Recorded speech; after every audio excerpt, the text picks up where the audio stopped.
찬송가 183장 찬양하시겠습니다. 찬송가 183장입니다.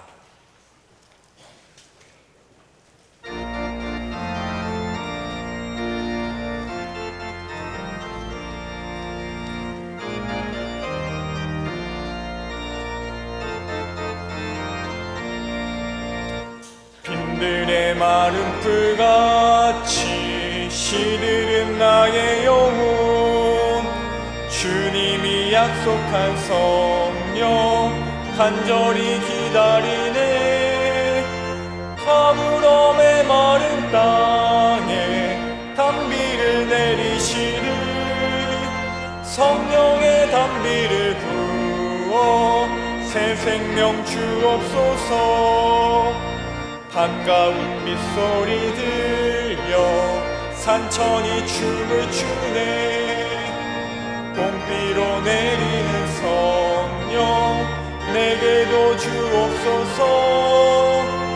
가물음의 마른 땅에 단비를 내리시는, 성령의 단비를 부어 새 생명 주옵소서.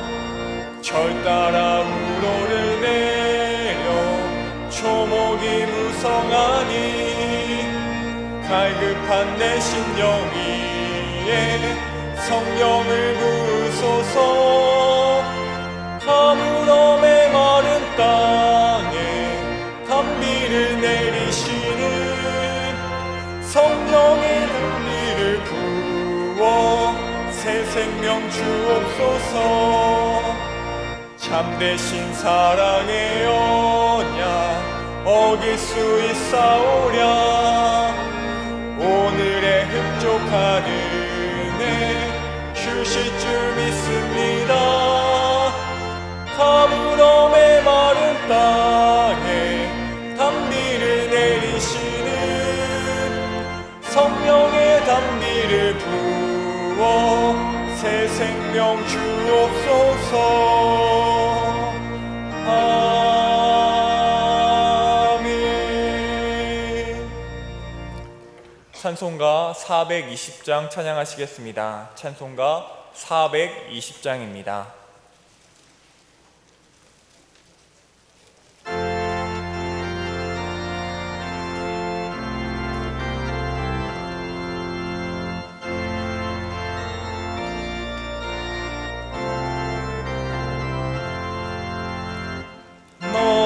성결케 위해 늘 기도하며, 너 주 안에 있어 늘 성경 보고, 온 형제들 함께 늘 사귀면서 일하기 전마다 너 기도하라. 성결케 위해 내 머리 숙여 처음이 계신 내 주께 빌라. 주 사귀어 살면 주 닮으리니, 널 보는 이마다 주 생각하리.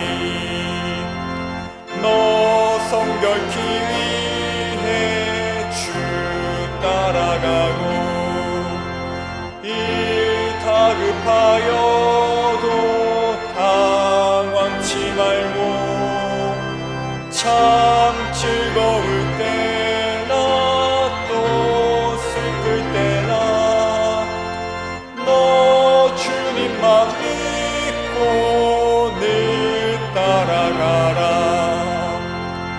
너 성결케 위해 늘 기도하며, 내 소원을 주께 다 맡기어라. 너 성령을 받아 주 섬겨 살면 저 천국에 가서 더 사절하시겠습니다. 너 성결케 위해 늘 기도하며 내 소원을 주께 다 맡기어라. 너 성령을 받아 주 섬겨 살며 저 천국에 가서 더 잘 섬기리. 아멘. 찬송가 397장 찬양하시겠습니다. 찬송가 397장입니다.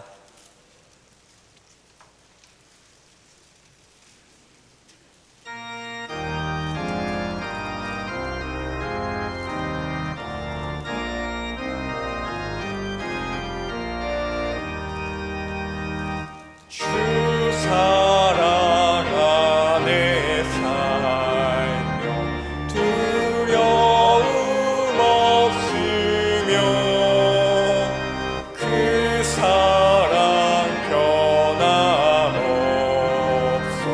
내 마음 편하다. 저 북극 몰아쳐서 내 마음 떨려도 주 나의 곁에 계셔 겁낼 것 없어라. 주 나의 목자시니 우주감 없으며 주 인도하는 대로 늘 따라가리라. 그 지혜 나를 꿰쳐 내 앞길 밝히니 나 주의 길을 따라 주 함께 살리라. 저 넓고 푸른 들판 내 앞에 열리고 그 검은 구름 거쳐 새 하늘 보인다. 끝없는 나의 소망 청환한 생명길 참 봄에 되신 주님 늘 함께 하소서.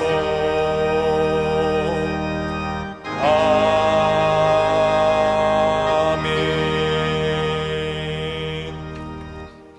다 같이 자리에서 일어나셔서 첫송 찬양 부르시겠습니다.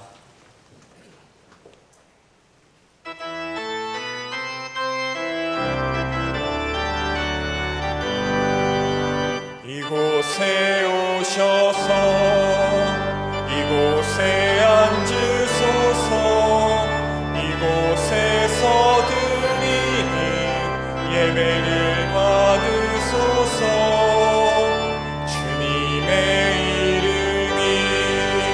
주님의 이름만이 오직 주의 이름만 이곳에 있습니다.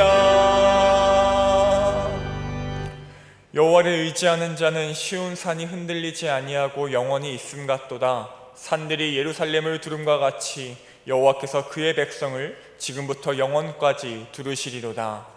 살아계신 하나님, 감사를 드립니다. 이 시간 오직 하나님을 의지하여 주님 앞에 나아가오니 우리의 예배를 흠양하여 주시고 더 없는 은혜로 채워 주시옵소서.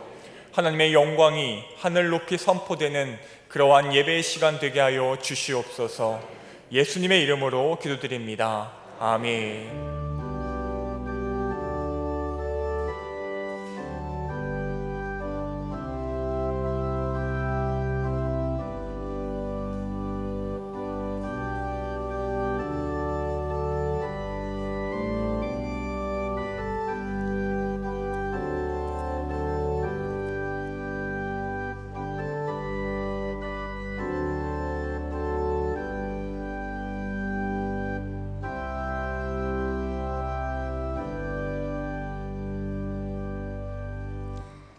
자리에 앉으셔서 찬송가 91장 찬송하시겠습니다.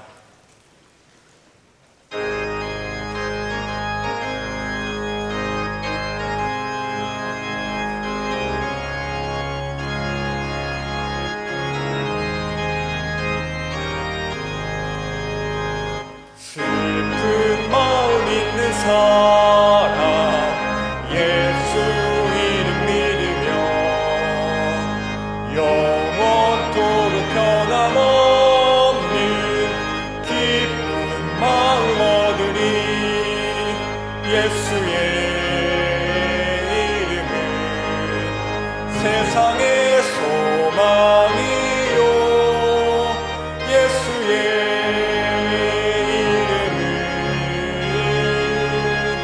천국의 기쁨일세. 거룩하신 주의 이름 너의 방패 삼으라. 환난 시험 당할 때에 주께 기도드려라.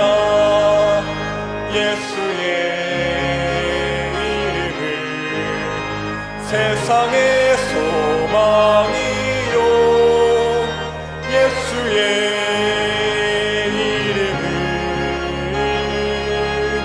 천국의 기쁨일세. 존귀하신 주의 이름 우리 기쁨되도다. 주의 품에 안길 때에 찬송 부르리. 예수의 이름은 세상의 소망이요 예수의 이름은 천국의 기쁨일세. 우리 갈 길 다가누 보좌 앞에 나가 왕의 왕께 경배하며 멸류관을 드리리. 예수의 이름은 세상의 소망이요 예수의 이름은 천국의 기쁨일세. 사도신경으로 우리의 신앙을 고백하겠습니다. 나는 전능하신 아버지 하나님 천지의 창조주를 믿습니다. 나는 그의 유일하신 아들 우리 주 예수 그리스도를 믿습니다. 그는 성령으로 잉태되어 동정녀 마리아에게서 나시고 본디오 빌라도에게 고난을 받아 십자가에 못 박혀 죽으시고 장사된 지 사흘 만에 죽은 자 가운데서 다시 살아나셨으며 하늘에 오르시어 전능하신 아버지 하나님 우편에 앉아 계시다가 거기로부터 살아있는 자와 죽은 자를 심판하러 오십니다. 나는 성령을 믿으며 거룩한 공교회와 성도의 교제와 죄를 용서받는 것과 몸의 부활과 영생을 믿습니다. 아멘. 시편 126편 말씀으로 성시교독 하시겠습니다. 성시교독 후에 권재현 장로님께서 기도하시겠습니다. 여호와께서 시온의 포로를 돌려보내실 때에 우리는 꿈꾸는 것 같았도다.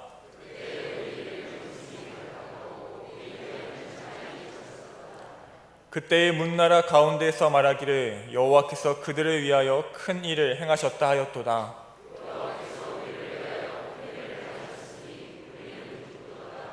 여호와여 우리의 포로를 남방 시내들같이 돌려보내소서. 울며 씨를 뿌리러 나가는 자는 반드시 기쁨으로 그 곡식단을 가지고 돌아오리로다. 아멘.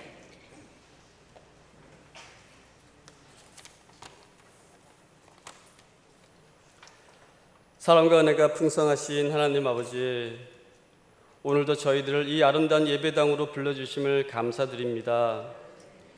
예전처럼 자유롭게 예배를 드릴 수 없는 시기에 이렇게나마 조심스럽게 예배를 드리니 감격스럽고 예배의 소중함을 더 절실히 느끼게 됩니다. 아버지, 코로나19로 인해 세계가 멈췄습니다. 사랑하는 가족을 떠나보내기도 하고 직업을 잃기도 하고 사업을 접어야 하기도 하고 아파도 병원에 쉽게 가지 못하는 이런 상황이 온 인류를 공포 속에 몰아넣고 있습니다. 그래도 이런 처참한 환경까지도 전능하신 하나님의 통제 아래 있다는 것에 감사를 드립니다. 이 코로나19를 통하여 저희들에게 주시고자 하는 하나님의 메시지를 잘 깨달을 수 있도록 도와주시옵소서. 아버지, 코로나가 언제 끝날 수 있을지 막연합니다. 아마 코로나 이후의 삶은 노아의 홍수 사건 이후의 삶처럼 많은 것을 변화시킬 것 같습니다. 이제는 코로나19가 끝나기만을 수동적으로 기다릴 것이 아니라 이 위기 가운데에서 어떻게 우리의 신앙을 지켜내고 또 어떻게 하나님 주신 사명을 잘 감당할 수 있을지에 대해 고민하고 기도할 수 있도록 도와주시옵소서. 이 위기 가운데서 일하시는 하나님을 볼 수 있는 영성을 깨워 주시옵소서. 아버지, 요즘 다시 남북한의 긴장이 고조되고 있습니다. 대통령과 모든 정부 관계자들에게 지혜를 허락하시고 사람의 마음을 움직여 주셔서 긴장이 풀리고 대화의 장이 다시 마련되어서 한반도의 평화가 자리 잡을 수 있도록 도와주시옵소서. 아버지, 우리 은평교회가 중고등부부터 시작하여 이번 주는 초등 3부까지 그리고 다음 주는 초등 2부도 현장 예배를 드립니다. 하나님께서 허락하신 예배를 잘 마칠 수 있도록 그리고 감염자가 나오지 않도록 보호하여 주시옵소서. 또한 우리 영아부, 유아부, 유치부 그리고 초등 1부도 곧 현장 예배를 진행할 수 있는 환경이 조성될 수 있도록 도와주시옵소서. 아버지, 선교사로 부름받아 해외에서 열심히 사역하시는 선교사님들 위해 기도합니다. 우리 선교사님들 많이 힘드실 텐데 저희들이 항상 기도와 물질로 힘이 될 수 있게 도와주시옵소서. 선교사님들의 외로운 마음을 위로하여 주시고 질병이 떠나가는 치료의 역사가 있게 도와주시옵소서. 아버지, 우리 사랑하는 박지원 담임 목사님, 성령이 우리에게 주시는 능력이란 제목으로 말씀을 전해주시는데 저희들 마음의 문을 열어주시고 오늘 말씀이 저희 말씀이 되게 하여 주시옵소서. 목사님과 가족을 보호하여 주셔서 목사님이 목회에 집중할 수 있도록 도와주시옵소서. 우리 모든 성도들이 목사님과 한뜻으로 교회를 세워나가고 하나님 나라를 확장하는 데 힘쓸 수 있게 도와주시옵소서. 샤론 성가대의 찬양을 받아주시고 이 찬양을 통해서 주님 영광 받으시고 우리도 그 찬양으로 마음의 문을 열고 말씀을 받을 준비가 되게 하여 주시옵소서. 어려운 환경 가운데서도 이 모양 저 모양으로 헌신하시는 많은 지체들이 계십니다. 그분들의 수고를 기억하여 주시고 하늘의 신령한 복을 누릴 수 있게 하여 주시옵소서. 아버지, 오늘 예배도 주님 받아주시고 저녁 예배까지 하나님과 깊은 교제를 나눌 수 있는 예배가 될 수 있게 도와주시옵소서. 이 모든 말씀 예수 그리스도 이름으로 기도드립니다. 아멘.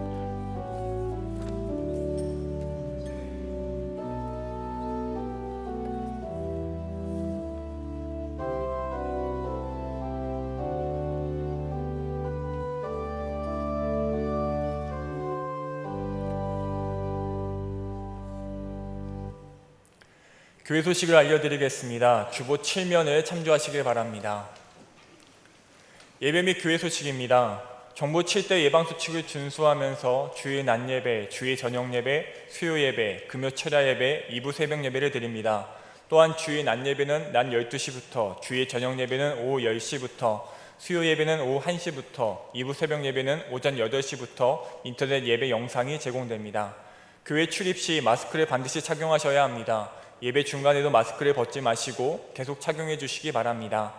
예배실 입장 시 손 소독 후 자필로 예배 참석자 명단을 작성하고 있습니다. 교회학교 예배가 순차적으로 재개됨에 따라 봉사자 외에 안수 집사님, 시무 권사님, 협동 권사님들께서는 주일 3부 예배를 참석해 주시기를 부탁드립니다. 헌금은 예배당 입구에 있는 헌금함에 직접 하시거나 온라인으로 하실 수 있습니다. 들어오실 때 헌금을 하지 못하신 분들은 나가시면서 하시기 바랍니다.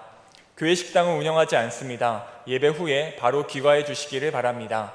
감기, 발열 증상 및 의심 증상자, 면역력이 약한 환우나 노약자 및 영유아, 고위험군, 최근 해외여행력이 있는 성도님은 인터넷 영상으로 예배 드리시기를 바랍니다. 오늘부터 교회학교 초등 3부 예배를 오전 9시에 1층 중예배실에서 재개합니다. 또한 다음 주 주일부터 초등 2부 예배를 오전 11시에 현장 예배로 재개합니다. 초등 3부, 중고등부 외에 교회학교 예배는 주일 낮예배 영상으로 온 가족이 함께 드립니다. 또한 동시에 교회학교 부서별 예배 영상은 교회 홈페이지와 유튜브 채널을 통해 함께 들으실 수 있습니다. 교회학교 예배 재개와 관련된 영상이 준비되어 있습니다. 영상 함께 보시겠습니다. 우리 친구들 오래 기다렸죠? 드디어 6월 14일 교회학교 예배가 오픈됩니다. 예배를 오기 전 반드시 이 영상을 꼭 시청하고 와주시길 바랍니다. 각 부서는 예배 시간 전에 교사가 먼저 와서 소독을 하고 창문을 열어 환기를 시킵니다. 아이들 손이 닿는 곳은 한 번 더 신경 써서 소독합니다. 자리는 간격에 맞추어 세팅을 하고 손소독 스프레이, 여분의 마스크를 미리 준비합니다.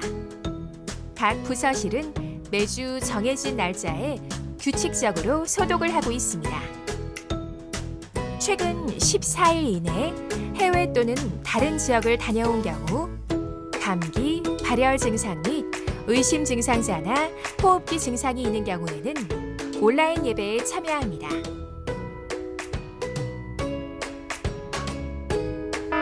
마스크를 착용하지 않으면 입장이 안 되니 꼭 마스크를 착용하고 와주세요. 혹시 마스크를 집에 두고 왔다면 교회에 구비되어 있는 마스크를 받아서 착용해 주세요. 마스크 착용 후 교회 정문에서 온도 체크를 해야 입장이 가능합니다. 부서실 입구에서는 비접촉 온도계를 통해 한 번 더 온도 체크를 합니다. 온도 체크 후 손 소독을 하고 예배 참석 명단에 이름을 작성합니다. 현재 부서실은 간격을 지켜 의자가 놓여져 있습니다. 친구들은 선생님의 안내에 따라 앉도록 합니다. 마스크를 벗거나 의자를 옮기거나 옆 친구와 장난치는 등 불필요한 신체 접촉은 하면 안 되겠죠? 예배를 마친 후 친구들은 선생님의 안내에 따라 바로 퇴장합니다. 매 예배 사이에는 선생님들이 철저히 방역을 하고 있습니다. 우리 친구들 모두 안전 수칙을 지켜서 안전하고 은혜로운 예배를 드리기 바랍니다. 그럼 우리 교회에서 만나요. 공지 때까지 예배 시간에만 교회 시설을 부분적으로 개방하고 있습니다. 예배 시간 이외에 교회 시설 출입은 한시적으로 계속 통제합니다. 또한 코로나19 예방과 확산 방지를 위하여 교회 외부에서 남녀전도회를 비롯한 모임을 자제해 주시기 바랍니다. 코로나19 이후 자녀 신앙교육을 위한 부모교육 세미나인 슬기로운 부모생활이 6월 23일 화요일부터 7월 13일 화요일까지 4주간 매주 화요일 저녁 7시 30분 1층 중예배실에서 있습니다. 코로나19 관계로 현장 세미나 신청은 각 강의별로 20가정만 신청받습니다. 현장 참석을 희망하시는 분들은 이청 행정실로 신청해 주시기 바랍니다. 또한 추후 교회 홈페이지와 교회학교 유튜브 채널을 통해 세미나 영상이 제공됩니다. 결혼 안내입니다. 초등 3부 김태현 전도사님의 결혼식이 6월 27일 토요일 오후 12시에 교회 본당 3층에서 있습니다. 정청수 성도님, 조성수 권사님의 장남 정광식 군의 결혼식이 6월 27일 토요일 오후 12시에 꽃동산 교회에서 있습니다. 교회 출발은 오전 11시입니다. 지난 주간에 상을 당하신 가정이 있습니다. 박진환 권찰님, 황미라 권찰님 모친상을 당하셨습니다. 만나시면 위로해 주시기 바랍니다. 찬송가 380장 1절과 4절 찬양하시겠습니다.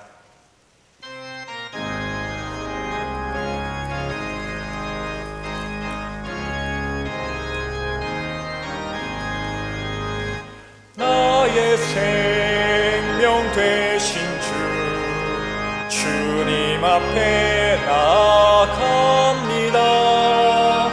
주의 흘린 보혈로 정케하사 받아주소서. 날마다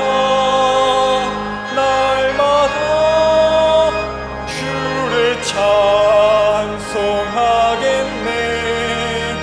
주의 사랑 줄로서 나를 굳게 잡아 매소서. 세상 살아갈 때에 주를 더욱 사랑합니다. 밝고 빛난 천국에 나의 영혼 들어가겠네.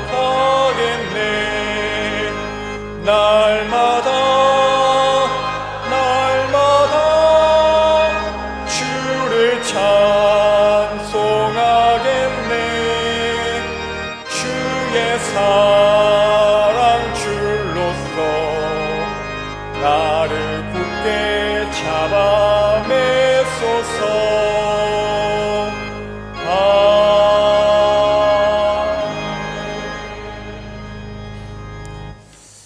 아버지 하나님, 사랑하는 주의 백성들이 정성껏 예물을 구별해서 올려드립니다. 이 예물에는 물질이 나의 주인이 아니라 주님이 나의 주인이십니다라는 우리 성도들의 고백이 담겨 있습니다. 이 귀한 믿음의 고백까지도 기쁨으로 흠양하여 주시옵소서. 또 그 주님의 주인 되심을 믿고 삶의 현장에서 살아갈 때에 왕 되신 주님, 주의 백성들의 모든 피로를 채워주시되 그 노동을 통해서 일할 수 있도록 그 손에 일거리가 끊이지 않게 하시고 그 땀 흘린 보람이 있게 하시며 그 수고를 통해 이웃을 섬기는 기쁨이 있게 하시며 또한 하늘의 만나를 내려주시는 우리 하나님의 신실함을 경험하는 복된 한 주 보내도록 은혜 내려 주시옵소서. 가정을 평안롭게 지켜주시고 모든 가족들 건강하게 책임져 주시옵소서. 우리의 자녀들과 청년들이 우리가 계속해서 이 다니엘서를 공부하고 있는데 이들도 정말 다니엘과 그리고 새 친구들처럼 하나님 나라의 멋진 주인공들 될 수 있도록 믿음을 허락하여 주시옵소서. 결혼의 문과 또한 퇴의 문과 직장의 문도 활짝 열어 주시옵소서. 군에 가 있고 해외 나가 있는 우리의 자녀들, 저들이 있는 곳들마다 저들의 하나님을 의지하는 믿음의 역사가 나타나게 하시고 눈동자와 같이 하나님이 저들을 보호하시며 만남의 축복들로 저들의 인생을 책임져 주시고 인도하여 주시옵소서. 간절히 또 구하옵는 것은 입시와 진로를 위해서, 직업을 위해서 지금도 주님의 손길을 기다리고 있는 우리 청년들 자녀들이 있습니다. 우리 하나님께서 저들 낙심치 않게 하여 주시고 자존감이 무너지지 않게 하여 주시고 저들은 하나님의 자녀들이요 하나님이 붙드시는 인생임을 알아 지금 이 시간을 최선을 다해서 주님 앞에 그 인생을 드리게 하심으로 결국에는 저들의 걸음을 인도하실 그 하나님 앞에 감사가 있게 하시고 그 걸음을 인도하신 하나님 앞에 간증이 있도록 역사하여 주시옵소서. 우리 귀한 한우들 오늘도 주님이 찾아가 주십시오. 마음에 질병이 있는 자들 주님이 사랑한다 말씀하시고 주님이 그 모든 일들 합력하여 말씀하셔서 천지를 지으신 그 말씀이 우리 성도들을 살리는 역사가 있도록 도와주시옵소서. 육체에 연약함 있는 질병 있는 우리 성도들 하나님이 엘리야를 어루만져 준 것처럼 그렇게 어루만지사 회복되고 치료되는 역사를 허락해 주시옵소서. 강단의 꽃꽂이와 성미와 이 모양 저 모양으로 섬기는 모든 하나님의 백성들 그 하나님이 주신 은혜에 감사해서 주님 앞에 섬김의 봉사를 멈추지 않는데 저들의 귀한 충성 하나님이 받아주시고 하늘의 큰 상급으로 저들에게 채워주시며 이 땅에서의 저들의 삶도 이 땅에 임할 그 하나님 나라의 귀한 일꾼들로 저들이 자자손손 대대로 하나님을 섬기는 영광스러운 믿음의 명문 가문 될 수 있도록 복을 내려 주시옵소서. 오늘 우리에게 또 귀한 새 가족 허락해 주셔서 고맙습니다. 그 이름을 불러 환영할 때에 주님께서 기쁨으로 안아주시고 잘았다 말씀하여 주시옵소서. 저를 위해서 인도하기 애쓴 손길이 있사오니 하나님의 나라에서 그 이름이 하늘의 별처럼 빛나는 은혜 주실 줄 믿습니다. 감사드리며 예수님 이름으로 기도합니다. 아멘. 네, 오늘 우리에게 귀한 세 가족 주님이 허락해 주셨는데요. 전남숙 권찰님 인도해 주셨습니다. 박맹숙 성도님이신데요. 자리에서 잠깐 일어나 주실까요? 어디 계신가요? 저기 계시네요. 우리 박수로 환영하겠습니다. 잘 오셨습니다. 네, 주님의 이름으로 환영합니다. 자리에 앉아주시면 되겠습니다. 또 대만에서 사역하고 계시는 우리 김영란 구미경 선교사님 오늘 또 예배에 참석하셨습니다. 어디 계신가요? 자리에서 일어나 주시며 우리 박수로 환영하겠습니다. 환영합니다. 오늘 우리에게 주신 하나님의 말씀은 다니엘 1장 17절에서 21절 말씀입니다. 다니엘 1장 17절에서 21절 말씀, 구약성경 1233페이지에 있습니다. 다니엘 1장 17절에서 21절 말씀 제가 봉독해 드리겠습니다. 하나님 말씀입니다. 하나님이 이 네 소년에게 학문을 주시고 모든 서적을 깨닫게 하시고 지혜를 주셨으니 다니엘은 또 모든 환상과 꿈을 깨달아 알더라. 왕이 말한 대로 그들을 불러들일 기한이 찼으므로 환관장이 그들을 느부갓네살 앞으로 데리고 가니 왕이 그들과 말하여 보매 무리 중에 다니엘과 하나냐와 미사엘과 아사랴와 같은 자가 없으므로 그들을 왕 앞에 서게 하고 왕이 그들에게 모든 일을 묻는 중에 그 지혜와 총명이 온 나라 박수와 술객보다 10배나 나온 줄을 아니라. 다니엘은 고레스 왕 원년까지 있으니라. 아멘. 이 시간에는 사lum성가대의 찬양이 있겠습니다.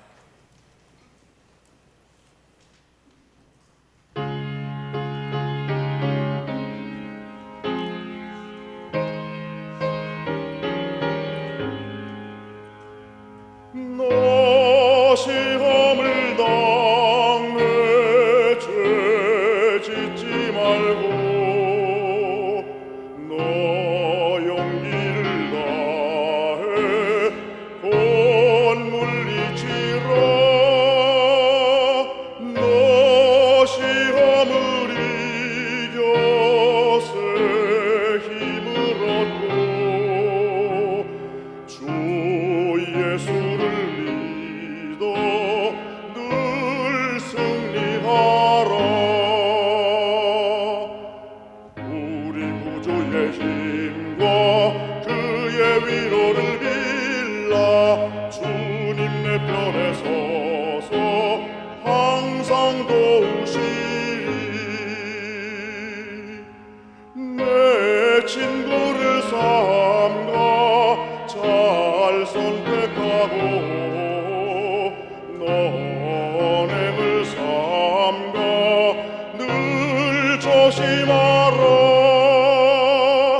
너 열심을 다해 늘 충성하고 온 정성을 다해 주 봉사하라. 우리 구주의 힘과 그의 위로를 빌라. 주님 내 편에 서서 항상 도우시리.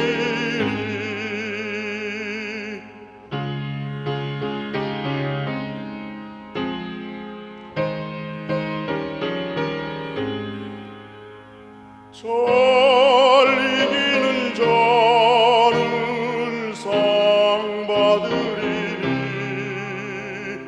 넌 낙심치 말고 늘 전진하라. 내 구세주 예수 힘 주시리니 주 예수를 믿어 늘 승리하라.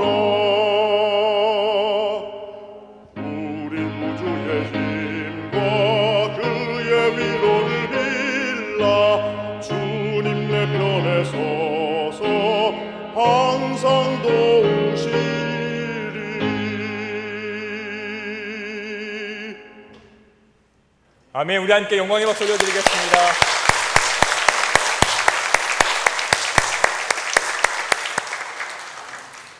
담임 목사님 말씀 전하시겠습니다.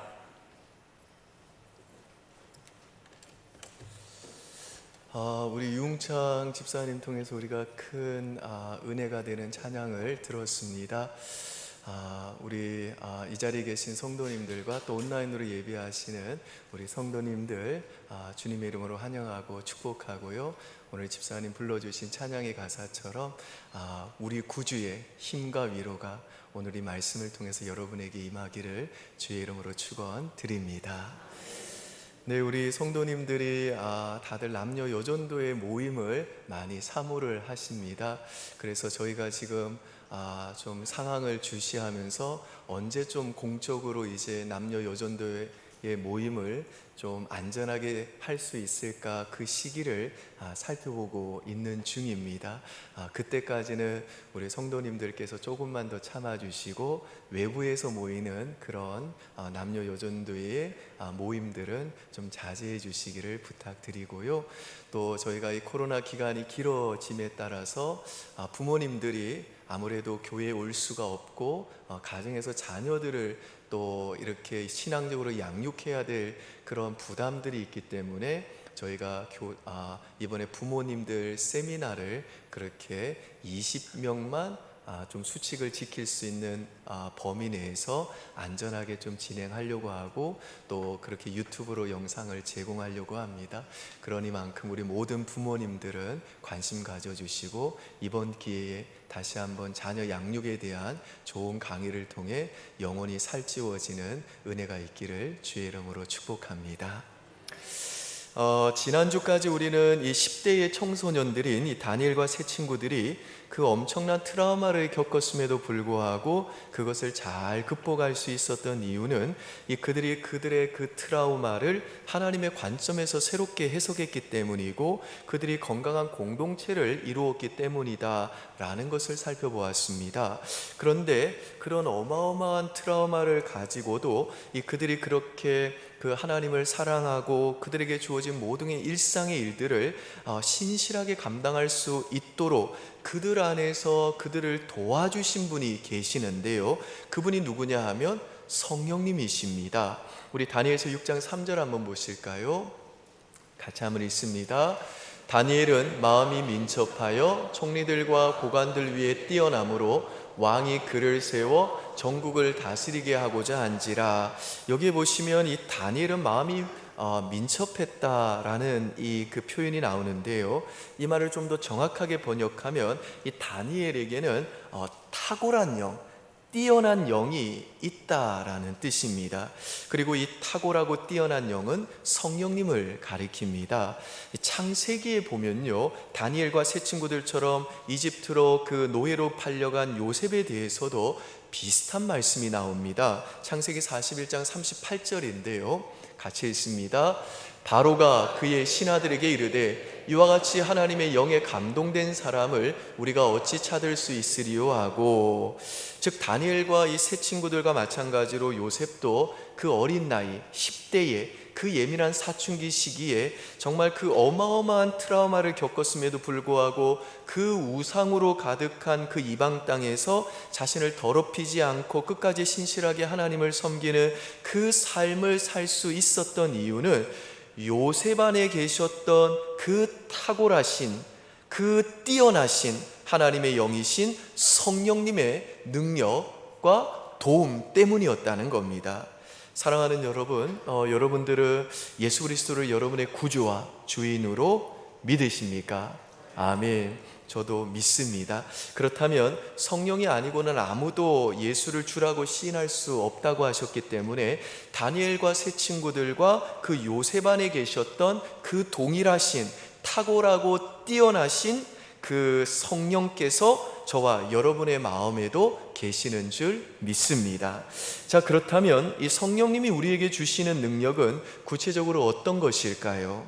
오늘 우리가 읽은 이 본문에는 이 질문에 대한 답을 두 가지로 제시하고 있는데요. 이 시간에는 한 가지만 살펴보기로 하고 나머지 하나는 다음 주에 이어서 살펴보겠습니다. 첫 번째, 이 성령님은 우리에게 지혜의 능력을 주십니다. 우리 17절 한번 보실까요? 여러분이 한번 읽습니다. 시작.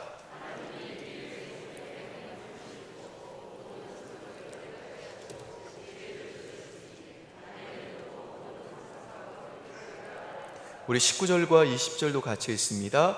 왕이 그들과 말하여 보매 무리 중에 다니엘과 하나냐와 미사엘과 아사랴와 같은 자가 없으므로 그들을 왕 앞에 서게 하고 왕이 그들에게 모든 일을 묻는 중에 그 지혜와 총명이 온 나라 박수와 슬객보다 10배나 나은 줄을 아니라.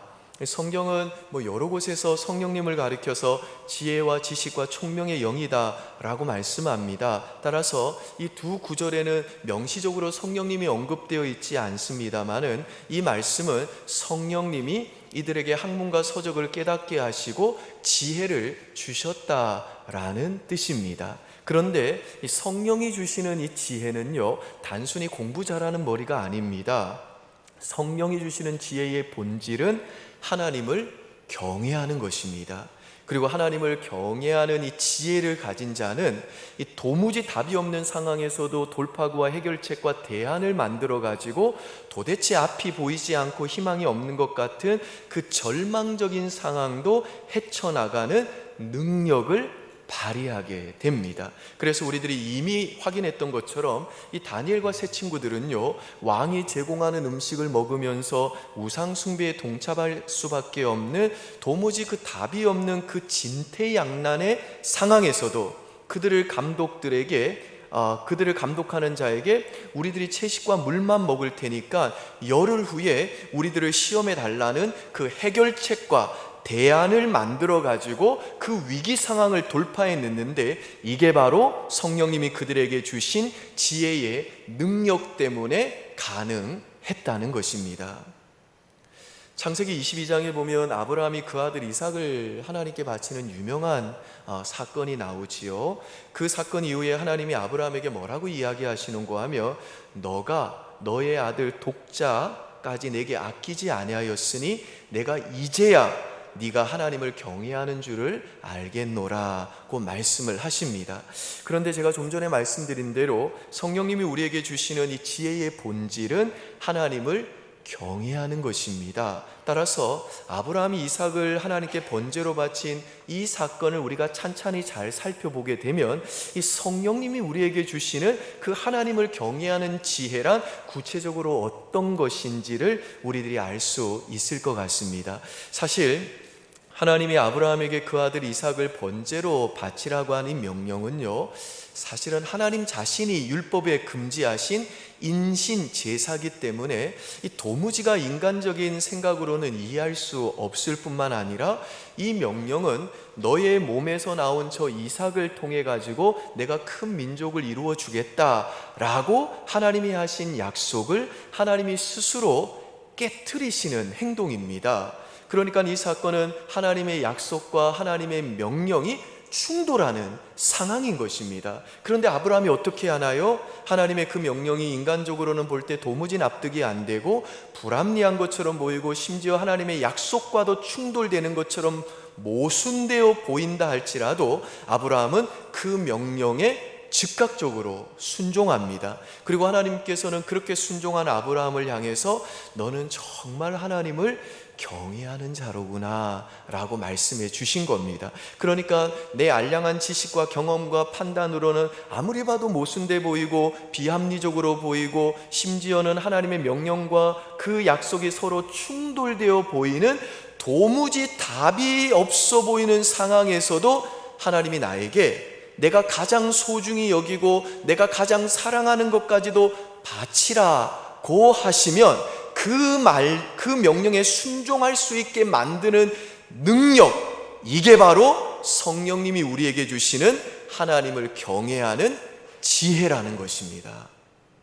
그런데 이 학자들 중에서는요, 하나님이 아브라함에게 그 독자 이삭을 번제로 바치라는 이 사건을 읽으면서, 아니 하나님은 왜 아브라함에게 그 아들을 죽이라고 그러냐, 하나님은 너무 폭력적이고 너무 강압적인 신이 아니냐, 이런 식으로 이해를 하는 분들이 있습니다. 그러나 여러분, 우리 하나님은요, 결단코 폭력적이고 강압적인 분이 아닙니다. 오히려 우리 하나님은 어떤 분이시냐, 범죄한 우리 인간이 하나님을 환영하지 않는다 할지라도 그 독생자를 이 세상에 보내셔서 하나님을 반역하고 그분의 가슴에다가 칼을 꽂은 우리들을 위해 죽으시는 그 놀라운 자기 희생의 사랑을 베푸셔서 우리들이 하나님의 그 권위적이고 강압적인 권세에 제압당하는 방식이 아니라 하나님의 그 깊고 깊은 사랑을 스스로 깨닫고 스스로 굴복하여 자발적인 기쁨과 자발적인 즐거움으로 우리들이 다시 하나님의 품으로 돌아가게 하시는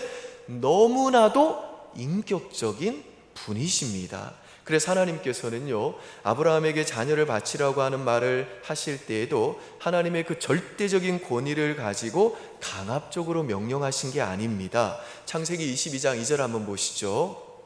여러분 읽습니다. 시작.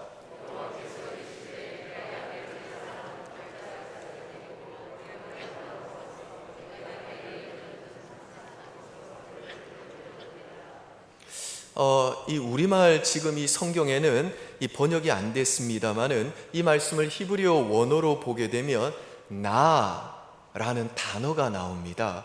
이 나라는 이 히브리어는요, 우리말로 번역하면 제발로 번역할 수가 있고 영어로 번역하면 please입니다. 여러분, please가 뭐죠? 뭔가 부탁할 때 쓰는 단어잖아요. 예컨대 제 딸이 저한테 뭐 아쉬운 부탁을 하려고 그러면 뭐 이렇게 고양이 손을 모양을 해가지고 얼굴을 이렇게 아래로 이렇게 내리면서 뿌잉 플리즈 뭐 이러는 거잖아요. 근데 제 딸이 저한테 뭔가 요구할 때 그렇게 아양 떠는 거야 뭐 너무너무 귀엽게 봐줄 수 있습니다만은, 제가 제 딸한테 뿌잉 플리즈 뭐 하면 이게 말이 되냐고요. 권위 떨어지고 가오상하잖아요. 그런데 놀랍게도 구약 성경에 이 please라는 이 말이 인간관계에서는 굉장히 많이 사용되지만 하나님과 인간 관계에서는 구약 성경에 딱 4번만 나오는데, 그 중에 한 번이 바로 하나님이 아브라함에게 아들을 바치라고 말씀하시는 이 창세기 22장 2절에 사용이 된 겁니다. 그러니까 하나님께서 아브라함에게, 아브라함아 please 너의 사랑하는 독생자 아들을 아끼지 말고 내게 번제로 바쳐라. 그렇게 애원하시듯이 말씀하셨다는 겁니다. 왜 그렇습니까?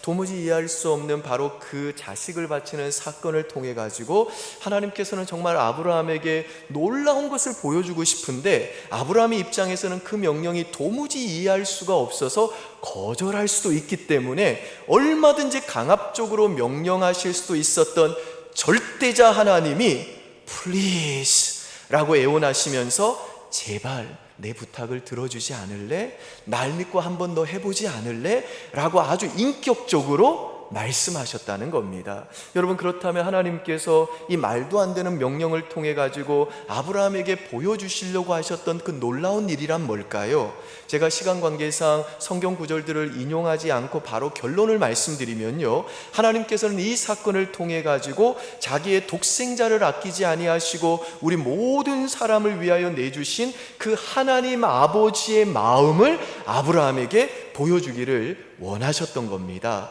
그러니까 아브라함이 아들을 사랑하는 그 애틋한 아버지의 마음으로 그 아들 이삭을 번제로 드리려고 그 칼을 높이 치켜들었을 때, 아브라함은 우리를 구원하기 위해서 자기 아들을 아끼지 아니하시고 십자가에 내어주신 그 하나님 아버지의 그 사랑 가득한 마음을 2000년 전에 멀리서 믿음으로 보게 됐다는 겁니다. 그리고 하나님이 이삭을 죽이지 않고 살려주신 것을 통해서는 죽은 자 가운데서 그 아들 예수 그리스도를 부활시키는 하나님의 그 전능하신 능력을 아주 멀리서 미리 보게 되는 놀라운 축복을 받게 됐다라는 겁니다. 사랑하는 여러분, 하나님의 명령이 때로는 이해할 수 없고, 때로는 받아들이기 어렵고, 때로는 내가 가장 아끼는 것, 내가 가장 사랑하는 것, 어쩌면 내 모든 것을 가져가는 것처럼 보이는 그런 명령일 때가 있습니다. 그런데 그럴 때 우리가 반드시 기억해야 될 것은 뭐냐면, 그분은 선하신 하나님이시고 나를 향한 놀라운 계획을 가지고 계시고, 한번 약속하신 바는 반드시 지키시는 신실하신 분이시고, 우리들에게 놀라운 것을 보여주기 위해서 Please 하시면서 애원하실 만큼 너무나도 인격적인 우리의 아버지시라는 겁니다.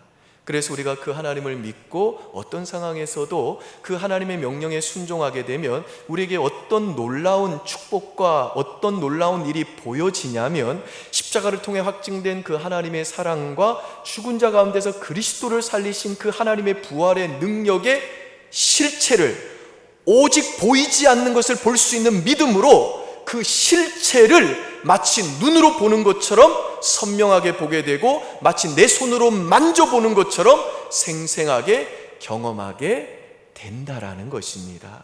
그리고 그렇게 내 지식과 판단으로는 아무리 봐도 모순돼 보이고 비합리적으로 보이고, 심지어 하나님의 명령과 약속이 충돌되어 보이는, 도무지 답이 없어 보이는 상황에서도 순종함으로 결국 그 하나님의 마음을 선명하게 보게 되고, 하나님의 그 약속의 성취를 경험하게 만드는 능력, 이 바로 성령님이 우리들에게 주시는 하나님을 경외하는 지혜라는 것입니다.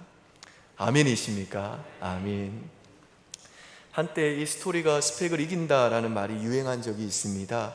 이 말이 유행하게 된 계기가 뭐냐면요, 슈슈케라고 부르죠. 슈퍼스타 K 시즌2라고 하는 가수 오디션 프로그램에서 존 박과 허각이라는 이 두 청년의 이 결승전 때문이었습니다. 당시 존 박이라고 하는 사람은 핸섬한 외모에 노스웨스트 경제학과를 졸업한 엘리트였고요, 또 엄친아였습니다. 게다가 이 존 박은요, 이 여성들, 특별히 아줌마들이 참 좋아하는 목소리를 가진 사람이었습니다.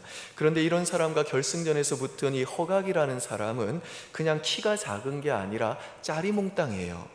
키가 작다는 건 그냥 비율적으로 몸이 축소가 됐다고 하는 건데, 이 짜리몽땅이다라는 말은 뭐냐면, 예를 들면 뭐 머리와 어깨 사이가 거의 없다든지 허리와 히프가 좀 눌린 것 같은 사람을 우리는 짜리몽땅하다 이렇게 이야기하잖아요. 그러니까 이 허각은 이 존박에 비해서는 외모적으로는 사실 볼품이 별로 없었습니다. 그런데다가 허각은 이 당시 에어컨 수리 기사였습니다. 그러니까 스펙으로만 보면 이 존박과는 비교가 안 되는 것이죠. 그러니 이 둘이 붙으면 당연히 누가 이기겠습니까? 당시는 뭐 이 전화 ARS 점수로 채점을 했는데, 그 ARS에 참여해서 점수를 주는 사람들이 대부분 아줌마들, 또 이 젊은 여성들이었습니다. 그러니까 당연히 이 엄친아인 존박이 이길 수밖에 없는 상황이었던 거죠. 그런데 실제로 누가 우승했냐면, 모든 사람들의 예상을 뒤엎고 허각이 우승을 한 겁니다. 그래서 많은 평론가들이 그때 뭐라고 했냐면, 물론 허각이 노래를 못 부르는 게 아니고 노래를 잘하기도 했지만, 허각이 존박을 이긴 이 현상을 보면서 스토리가 스펙을 이긴 것이다 라고 이야기를 한 것입니다. 스펙을 보면 존박이 훨씬 뛰어났지만, 허각에게는, 이 존박에게는 없는 사람들을 감동시킬 만한 스토리가 있었다는 겁니다. 그러니까 불우한 시절을 그 가수라는 꿈 하나를 붙들고 에어컨 수리기사로 일해가면서 자신의 꿈을 키워온 이 허각의 스토리가 많은 사람들에게 감동을 줘서 여심을 흔드는 바람에 결국은 우승하게 됐다라는 것입니다. 김정태 씨가 쓴 스토리가 스펙을 이긴다라는 책에 보면요, 이 스펙과 스토리의 차이를 이렇게 말합니다. 스펙은 감탄을 불러일으키지만 스토리는 감동을 불러일으킨다. 스펙은 환호를 자아내지만 스토리는 눈물을 흘리게 한다. 스펙은 범접할 수 없는 어떤 거리감을 주지만 스토리는 더 알고 싶은 친밀함을 준다. 그래서 스펙이 뛰어난 사람은 다른 사람을 밀어내지만 스토리가 있는 사람은 다른 사람을 끌어당긴다는 겁니다. 이게 바로 스토리와 스펙의 차이점이라는 거예요. 여러분, 하나님이 우리들을 쓰실 때 스펙이 있는 자나 스펙이 없는 자 모두를 쓰십니다마는, 하나님은 우리를 쓰실 때에 스펙을 보지는 않습니다.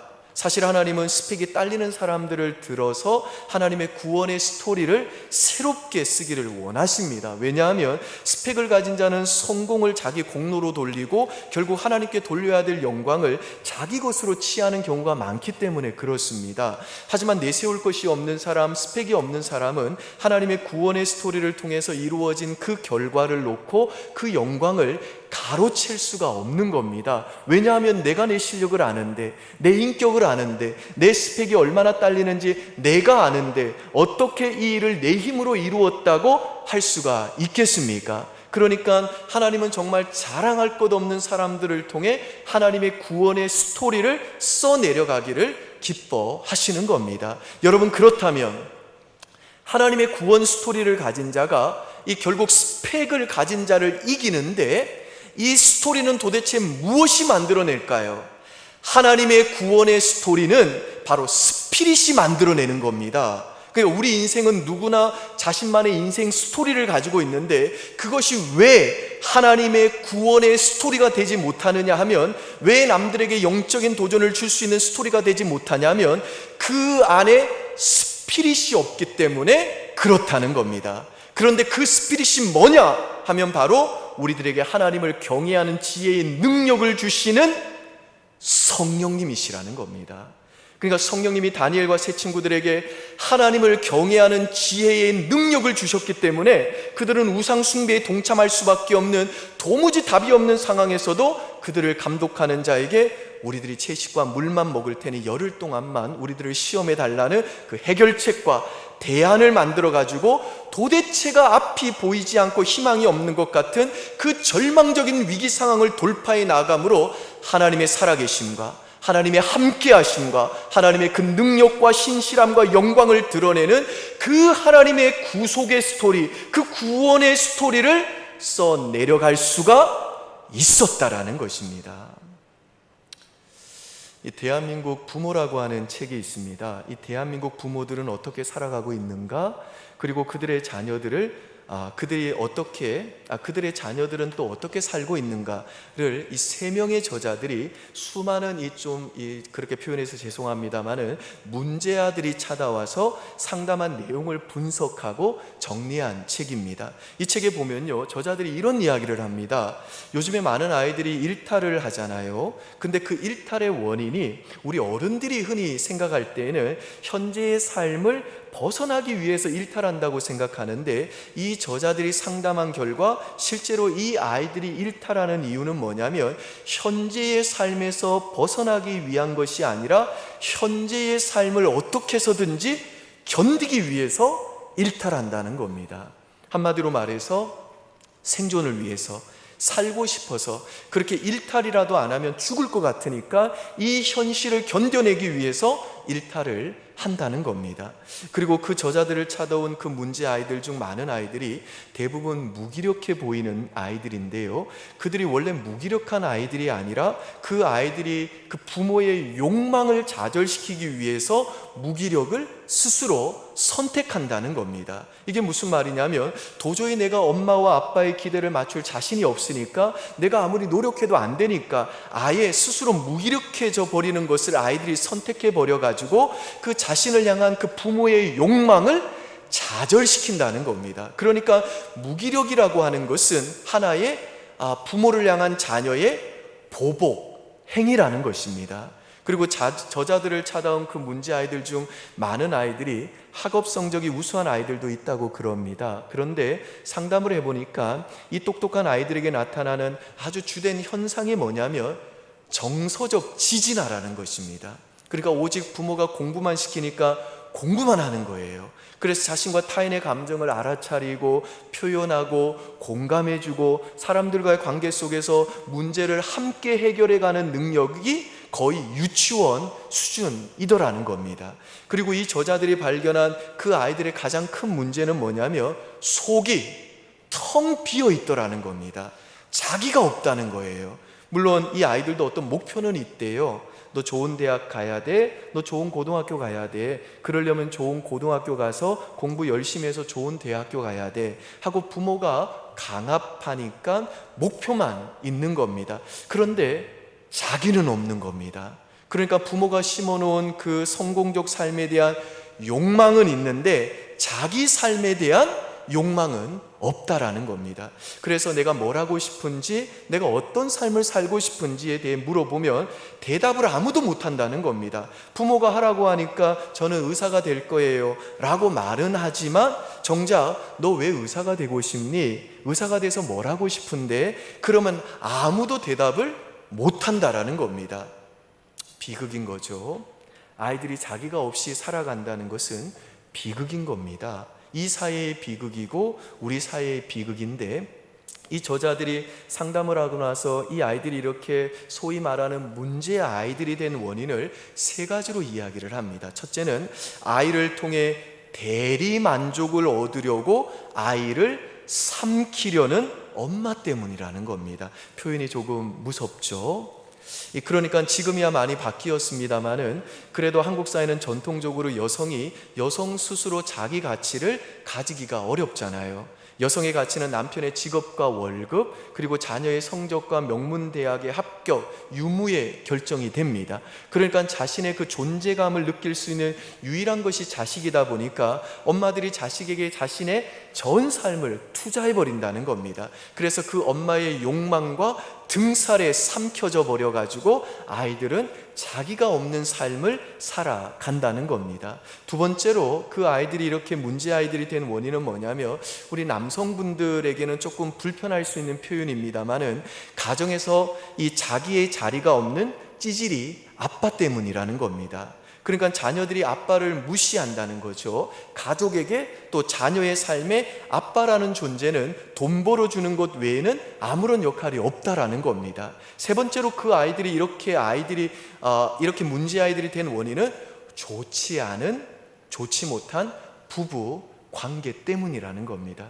그리고 이와 같이 엄마의 욕망에 삼켜지고 등살을 이기지 못하고 아빠들이 가정에서 아무런 역할을 못하고 엄마 아빠의 관계가 좋지 못한 가정에서 자란 그 아이들 중에는 무기력과 우울증을 앓는 아이들이 많고, 심지어는 그 중에 많은 아이들이 안타깝게도 자살을 선택함으로 우리 10대들 중에서 자살해서 죽는 아이들이 교통사고로 죽는 것보다 훨씬 더 그 숫자가 많다라는 겁니다.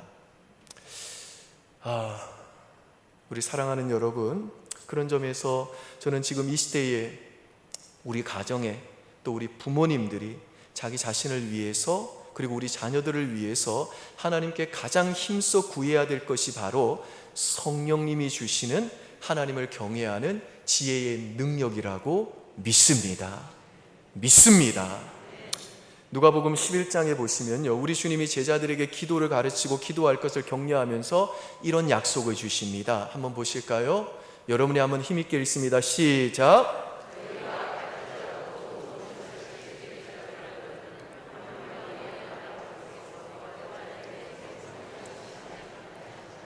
여러분, 이게 무슨 말인고 하면요, 우리들이 예수 그리스도의 보혈의 능력을 의지해서 하나님께 성령을 구하기만 하면 우리 하늘 아버지께서는 자식을 불쌍히 여기는 마음으로 그 간구를 들으사 하늘로부터 하나님을 경외하는 지혜의 능력을 반드시 주신다는 겁니다.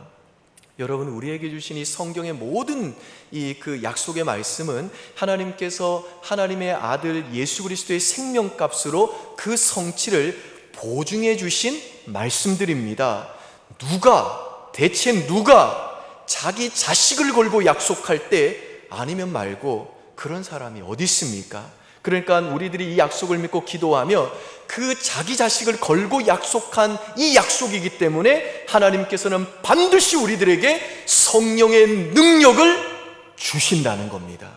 그러므로 이 시간 저는 지금 가정에서 그리고 여기에서 예배드리는 우리 모든 부모님들께 주님의 심정으로 정말 간곡하게 부탁드립니다. 먼저 부모된 여러분 자신을 위해서, 하나님, 나는 부족합니다. 나는 연약합니다. 나는 성령의 능력이 아니면 내 가정을 하나님 나라 공동체로 세울 수도 없고, 하나님이 내게 주신 하나님의 것인 그 자녀들을 하나님의 뜻대로 양육할 수도 없습니다. 그러니 하나님, 저에게 하나님을 경외하는 지혜의 능력을 주십시오 라고 날마다 구하시기를 바랍니다. 여러분, 우리들은요, 나이를 먹어야 인생을 산 게 아닙니다. 우리 인생에 하나님의 스토리가 있어야 진정으로 살아있는 인생이 되는 겁니다. 그리고 부모된 우리들이 우리의 자녀에게 전수해 줘야 될 게 뭐냐면 돈이 아닙니다. 공부 잘하는 머리가 아닙니다. 스펙이 아닙니다. 스피릿입니다. 그런데 부모된 우리들이 우리 자녀들에게 주어야 될 이 스피릿은 주지 않으면서도 너 이 세상에서 밀리면 끝이야. 너는 나처럼 되면 안 돼. 나처럼 돈 없어 봐. 삶이 너무 고달파지는 거야. 돈 없으면 사람들한테 무시받아. 그러니까 너 공부 열심히 해가지고 좋은 대학 가야 돼. 그래서 너는 돈 많이 벌어야 돼. 라고 말한다면 그건 부모긴 부모지만 부모 노릇을 잘 못하고 있는 겁니다. 오히려 아들아, 딸아, 나는 사실 학벌도 변변치 못하고 돈도 많지 않고 스펙도 딸리지만 예수를 믿고 나서 하나님의 은혜로 그 스펙보다 더 위대한 걸 가지고 있다. 성령님이 나에게 여호와를 경외하는 지혜의 능력을 주셨어. 나는 하나님이 너희에게도 이걸 주기를 원한다 라고 말하면서 아브라함이 이삭 앞에 보여줬던 그 신앙의 예처럼 우리들도 자녀들 앞에서 정말로 내 지식과 판단으로는 아무리 봐도 모순돼 보이고 비합리적으로 보이고 심지어 하나님의 명령과 약속이 충돌되어 보이는 그 도무지 답이 없어 보이는 상황에서도 하나님의 말씀에 순종하는 삶을 살아내는 그 믿음의 유산을 남겨주므로 그 부모의 그 뒷모습을 보고 우리의 자녀들도 하나님을 경외하는 그 길을 따라오게 하는 것, 이게 바로 진정한 부모 노릇인 줄 믿으시기를 바랍니다. 그러므로 사랑하는 여러분, 여러분의 자녀들을 위해서 공부 잘해야 되죠. 스펙 가지면 좋지요.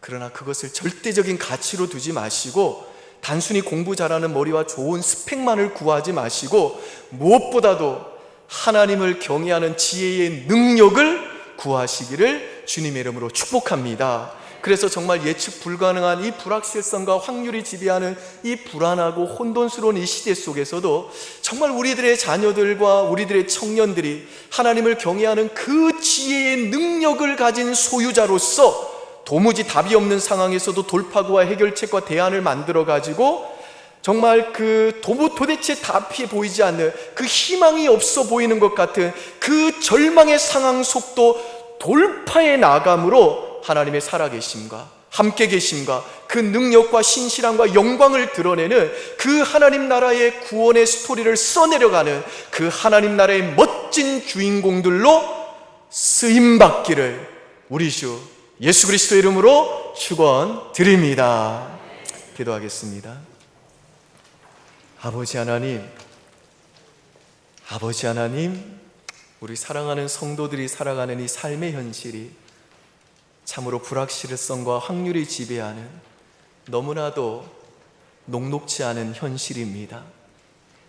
미중 간의 그 경제적인 대립과 아울러서 코로나 이후에 이 역사가 어떻게 흘러갈지 우리는 아무도 장담할 수 없어서 불안한 가운데 우리는 하루하루를 살아가고 있습니다.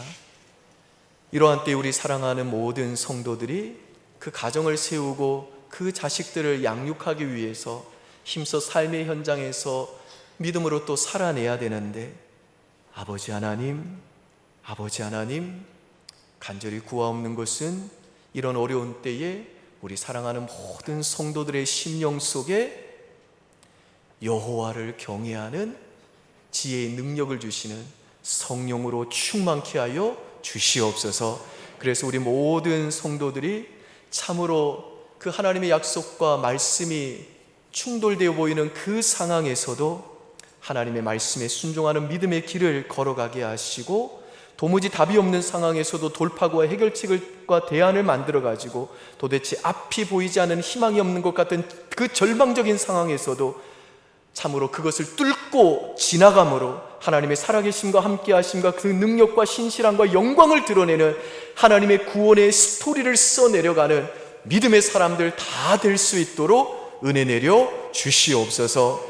그리고 그 믿음의 본을 우리의 자녀들에게 보이고 그 여호와를 경외하는 지혜의 능력인 성령을 우리의 자녀들을 위해 구함으로 우리의 자녀들도 우리 부모가 남긴 그 믿음의 유산과 그 뒷모습을 보고 다니엘과 세 친구들처럼 하나님의 구원의 스토리를 써내려가는 하나님 나라의 멋진 주인공들로 세워지고 쓰임받도록 주님 은혜 내려 주시옵소서. 감사드리며 예수님 이름으로 기도합니다. 아멘. 우리 다 함께 자리에서 일어나셔서 하나님께 찬송하시겠습니다.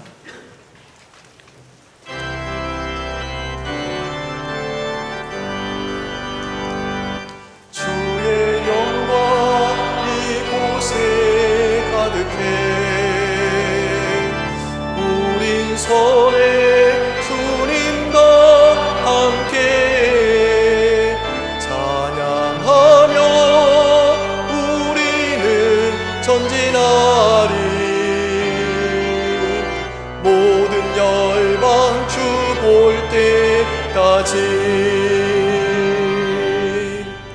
우리 주 예수 그리스도의 은혜와 하나님의 극진하신 사랑과 성령의 위로교통 충만하심이 하나님의 언약하신 약속 붙들고 날마다 내 자신과 그리고 우리의 자녀들을 위해서 여호와를 경외하는 지혜를 주시는 성령님을 구하고 그 성령님 의지함으로 참으로 어떤 상황에서도 해결책과 대안을 만들어 가지고 앞이 보이지 않는 그 희망이 없는 상황도 돌파해 나아감으로 하나님의 영광을 드러내는 그 하나님의 구원의 스토리를 써내려가기를 결단하고 돌아가는 우리 모든 은평의 본속들 머리머리 위에, 특별히 우리의 자녀들과 청년들의 장래 위에 이제로부터 영원무궁토록 함께 있을지어다. 아멘.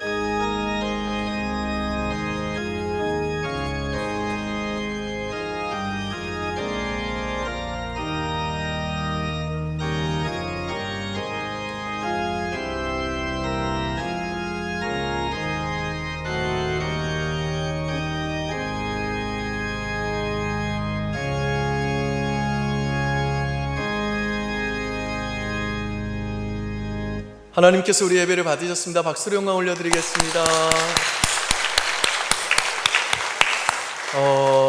여러 곳에서 수고한 우리 귀한 또 지체들이 있습니다. 박수로 격려하겠습니다. 감사합니다.